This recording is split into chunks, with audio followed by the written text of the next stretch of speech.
So Maria Alvarez is going to introduce our presenter and speaker today. Maria, come on up.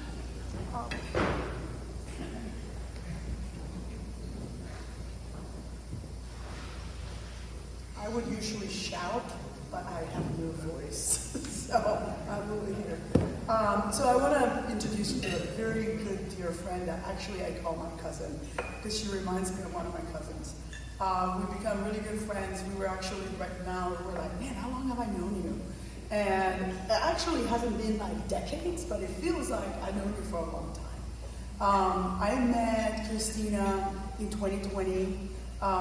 As you all probably know, I'm the original remaining founder of Placita Latina, and we put together the Hispanic Heritage Month, right?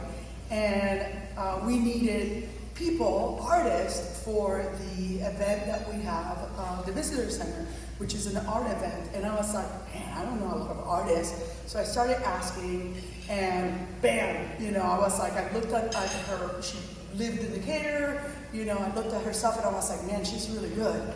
And so we conversed, and then we became really good friends. During the pandemic, we would hang out in the patio of my house with distance, social distancing. We would grill outside and just hang out. But she is just like, she is actually being featured over here at the Decatur Library at an exposition here. Give me shelter. Yeah, Give Me Shelter. And so if you go to the what is that, the fourth floor? If you go to the fourth floor, there's all this art there, and she was there yesterday. And I was kind of jokingly saying, because usually I'm not the loudmouth of the, all my friends. And I was like, you remember when I first met you were this nice, timid, young gal that didn't even drink, and you were a vegetarian. This girl has really blossomed. I mean, she's giving a speech here today in front of many people, which is something you probably would have done by then. And so I'm really, really happy. It almost brings tears to my eyes that she has really, through her art, she has really gotten to know herself and found herself. So I have the privilege to present you guys my friend Cristina.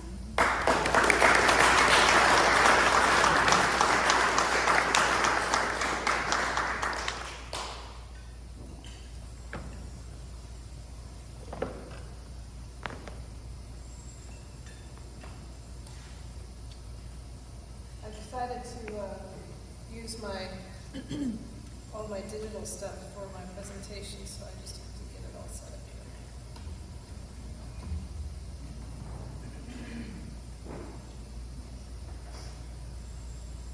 So, good afternoon. Thank you for inviting me to speak. It's really been lovely to meet a lot of you here today. I want to talk about something that's something I believe in deeply. It's the transformative power of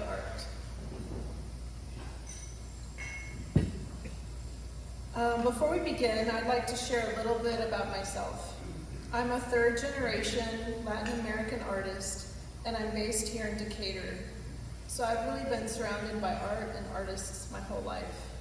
I didn't know how special that was until I grew up and was like, oh, you mean other people don't have galleries in their grandfather's houses? Following in our family tradition, I studied graphic design and art history in college. And for 25 years, I worked as a graphic designer and creative director, creating brands, building websites, and developing marketing materials for everyone from startups to Fortune 500 companies. Then about 8 years ago, I pivoted from design to fine art. After decades of using my creativity to express other people's voices, I felt called to express my own. Now I work as an abstract painter, curator, juror, and advocate for the arts. It's kind of a dream come true. Hold on, I lost my finger. That's not a dream.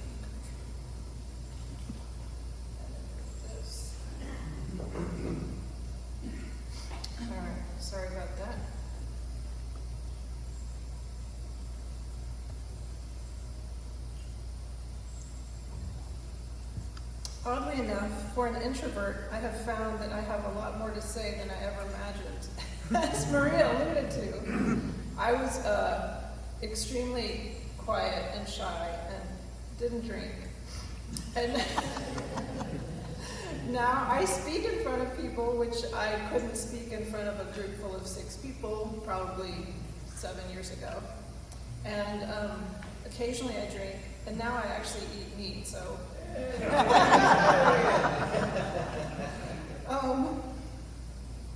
Painting truly opened me up, as she said.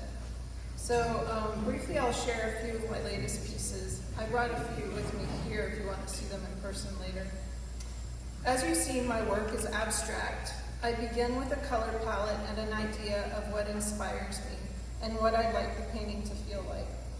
All the rest becomes a give and take between me and the paint. It's really a slow process. It looks like it might happen immediately, but it's lots and lots of layers, and it's a slow process where I study kind of what's happening and what needs to come out. The hardest part of abstract work, which might be counterintuitive, is deciding where to start and where to finish. You know, when you're painting something realistic, you see a flower, you're like, okay, I'm gonna paint this. Well, when it's abstract, where do you start and where do you finish? Oh, and here are a few other pieces. I was on a billboard in 2020. It's part of a gallery here in Atlanta. That was pretty cool. The power of positive action. Before we dive deep into art, I want to acknowledge the incredible work that the Rotary Club does. Your projects create change far beyond their immediate impact. As you know, kindness begets kindness. Generosity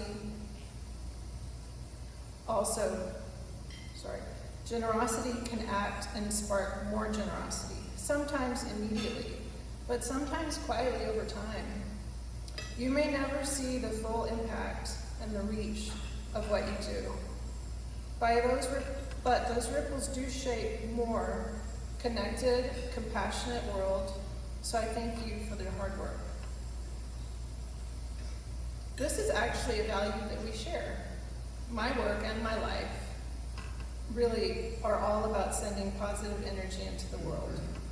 Whether it's a simple smile to somebody who needs connection, or a painting meant to uplift, I believe in the ripple effect. Through my art, I strive to do just that. Lift spirits, spark insight, and send out love and healing that resonate far beyond the canvas. Art is more than just a pretty picture. At first glance, art might seem like decoration, something pretty to hang on the wall, but when you pause and really experience it, you realize art is much more than that. It holds the power to move us, to shift our mood, and to awaken memories. A painting can instantly take you to another place, just like a piece of music or a poem. It can help you see a new perspective or give you a moment of joy for no clear reason at all. Even this room, its architecture and design, shapes how we feel while we're in here. The classic room design reinforces the importance of what your organization does in the world. If you were to do this in a basement with no windows, it would have a whole different vibe. Art transforms space, and in doing so, it transforms us. Art shapes community. Public art is especially powerful. Murals and sculptures, for example, anchor identity and pride in a city in a way that is accessible to all. Anybody can walk up to it. You don't have to pay for a ticket to go into the museum. Right outside this building, the sculpture of John Lewis reminds us of his legacy. It invites reflection and brings people together around shared values. Art also gives voice. Murals also give voice to stories that often go unheard. For example, the vivid yellow mural near Agnes Scott by Jamie Gambron honors immigrant mothers. It offers a view of our community through someone else's eyes. Public pieces allow us to expand our understanding and embrace broader perspectives. Art also creates destinations. Murals can turn neglected walls into landmarks. They beautify and energize communities. Think of the mural on the squash blossom wall of the square by Timothy Short. It transformed a forgotten walkway. Art builds belonging. Murals build connection when communities are part of the creation. That sense of ownership fosters pride and care for that community. I've experienced this firsthand when I painted a traffic box in Decatur. It was actually a surprise that I felt this way. I mean, I was always connected to Decatur, but painting the box really anchored my connection to the city. All of a sudden, there was a pride that I hadn't, that was renewed and that I hadn't really even noticed. And while I'm here, I'm going to brag because I'm a mama, and this is what my baby did. She also got to paint one. Art also brings in new energy. So this is a mural that I did in a private home in the backyard of a house near Emory. And you can also paint in private spaces that are outdoors. So this is one. Art transforms also interiors. It moves beyond the outdoors and you can transform the inside of a location. It sets the emotional tone. For example, energizing a room, calming the energy, or making it feel more elegant, or warm, or inspiring, or more. In an office or hospital or public building, art speaks without words. It can embody a brand, tell a story, and shape how people feel the moment they walk through the door. I did commissions for this spa in Atlanta, and these are some of the paintings. It's hard to see them. These from here. Art is really the silent ambassador for a brand or a feeling. Art isn't just decoration, it speaks volumes without saying a word. Here you can see a set of commissions I painted for a spa in Atlanta, the same one. The art sets a tone for her spa as soon as you walk in. I also want to share a piece that's hanging just across the square at the Decatur County Courthouse in a judge's chambers. That was pretty cool when they called me about that. I never expected to have work in that building that does so much for us. It brings a lightness, joy, presence, and peace into a space where subjects are heavy and big decisions are made. Art also transforms the observer. Beyond spaces, art transforms individuals. Experiencing art can instantly shift your internal state. If you've probably felt this at some point, looking at art, a painting, or hearing a song, or poem, or performance, all of a sudden you realize, hey, something changed, and you're not quite sure how or why, and oftentimes that's the reason. A single glance at a painting can instantly open your heart to bring you clarity. It can spark joy, soothe grief, or simply bring you into the present moment. And sometimes it makes you question what they're saying and what you're thinking. Art also transforms the artist. Example right here. As an artist, there's a moment when you enter the flow. Time disappears, you feel connected to something beyond yourself. Inspiration moves through you. This happens for painters, writers, musicians, for cooks, for gardeners, anyone doing something creative with presence. You've probably experienced this state too, even if you didn't realize it. All of a sudden it's 3 hours later and you're like, what happened? Art can regulate the nervous system. It can ease anxiety or simply shift your mood. And it doesn't have to be grand to do so. It can just be a doodle in the sand or a woodwork project or simply coloring in a coloring book. It can bring an artist back into the place of presence and peace. Art truly transforms our world. I hope this has given you a fresh way to think about art, not just as something beautiful, but as something powerful. Art connects us, it lifts us, and it invites us to see the world, ourselves, differently. It transforms individuals, it transforms spaces, and it transforms communities.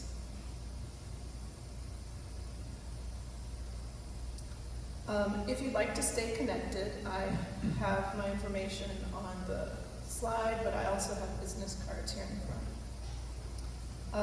And then I'm sharing my current exhibitions that you can see in person if you like. I'm usually at the Decatur Arts Festival.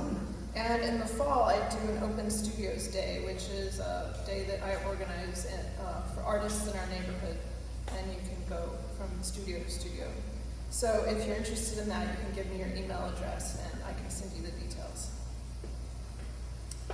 So thank you, and now I'd like to open up for questions. In the back. Christina, I'm just curious, on a commissioned piece for you in the abstract, do you take some insights from who you're going to hang something on the wall from, and what are kind of the leads if you're doing something truly abstract? So what's commonly leads you to the finished piece? So I actually approach it very much like I used to approach design work when it's a commission. I like to go to the location, see what the lighting looks like, what the wall is, what the room is that we're working with. Talk to the client about their community or about their company to see what is it that what's their personality. And then we can discuss if there are things that they know that they want to see in a painting, or if there are specific colors. Like in this spa, there were very specific colors, and I was not allowed to use blue, which is one of my favorite colors. So it was really interesting. It was hard to do, but I figured it out. And so it's generally a meeting of me getting to know you and getting to know your space, and then I'll come up with some ideas and we'll talk about it. And usually I'll send sketches along the way, I don't know where it comes from. It just happens.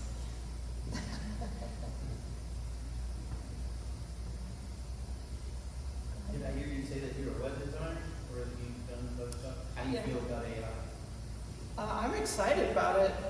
I love the idea that AI can help us. I used to spend time working on little graphics with pixels, and the idea that maybe one day a designer can use their brain and not just be a mover of pixels, to me is an interesting idea. I also like to use it myself just to kind of ask questions and help it widen my perspective, what I might need to learn about something different, or I think things will change, and I can't wait to see what happens. Yes? Do you work with any of the school systems around here to try to, I think a lot of our education is focused on other things, but I remember how much fun I have no artistic, there's not a cell in my body that's artistic. But I enjoyed art when I took art classes in high school and took art history in college. So do you work with any of the schools around here to try to grow that segment? I have spoken at schools. I spoke at a school that was mostly Latin American immigrants, children. The art school over in Larson? No, I don't even remember the name of the school. It was an elementary school, and it was last year. What I like about doing that is that I can open the eyes of all these young kids who may or may not look like me, have a similar background, and have them see that, there's so much that you can do as an artist. And I also spoke I was a juror at St. Pius for their high school art show, which was really interesting. It was like, I probably looked at 500 different pieces in 2 hours and jurored it down to a show, and then I spoke to them. And one thing I said to them was that you all have a voice, and you're worthy of being heard.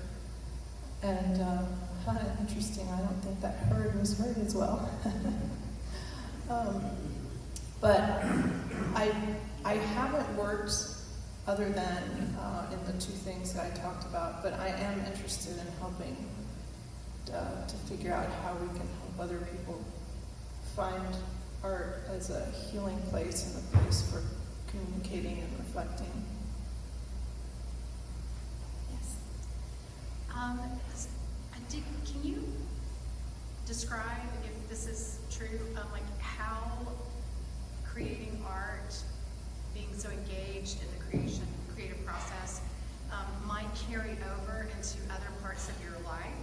For instance, does it help you with problem solving or, creative approaches to difficult situations or what have you, Yeah, it for sure crosses over into every part of my life. If something breaks, in an unexpected place, I'm the first one to be like, oh, hey, let's use this and this and this and this, because you train yourself to think beyond the rules and to think beyond what's expected. It's easy for me to brainstorm solutions, so I find that it does move beyond that. And also, I found a real place of passion, and I think my self-esteem has grown, more than I ever expected, because I find that I've found that it's easier for me. Sometimes I'll paint and I won't know. I'm like, I painted this, I don't really know what it meant or what I was thinking, but then as I study it, things will come to me and I'll write about it, and then I'll see how it's actually connected to the experiences that I've had. So it's really, being an artist that's who you are 24/7. Can you tell us about the piece that you brought with you? Sure, this one's called Universal Creation, and for me it took a long time to make because I pour. It's not the pouring techniques that you see, but I use it's almost like watercolor acrylics. And I'll spend 5 minutes putting some paint on the canvas and see what the paint does, and I'll let it dry, and then the next day I study it, and then I decide the next step, and then the next step, and then it kind of is it's a conversation that happens between me and the paint, and then eventually I figure out what it's trying to say and what I need to pull out. So this one is about the universe and how things are created between, how we create things and how, I think the universe and Earth and the plants, and for me it's this whole kind of give and take that's happening that creates the world that we have.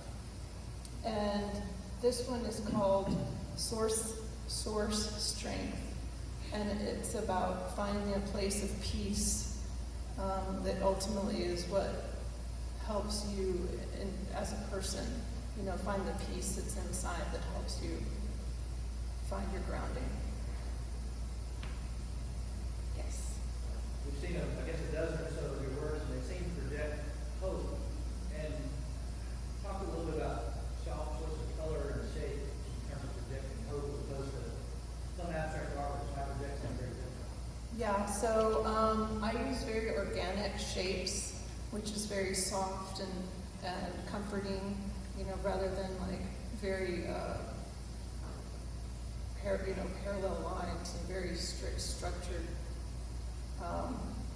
paintings. I also use a lot of light, bright colors. Color has a lot to do with it. Yellow is a very hopeful color. I think the pinks also help to brighten a space, but the greens then kind of settle you back down, as well as the blues, like the sky and the ocean and the trees. All of that kind of brings you down, but then when you see the sun, you open up and you have all this energy, and same with the flowers. And so the same thing you experience color-wise in nature, I think, comes out in the pieces. I have used darker colors but it makes a very different painting. It's hard for me to, it's really hard for me to paint. I can't paint in that as easily, though I am working on a few, trying to push myself that way.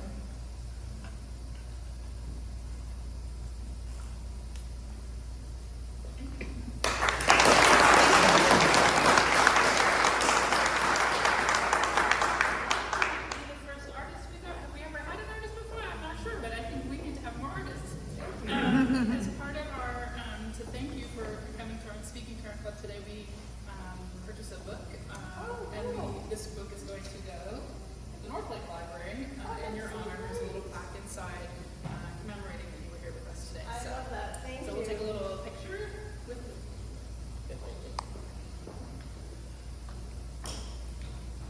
Thank you.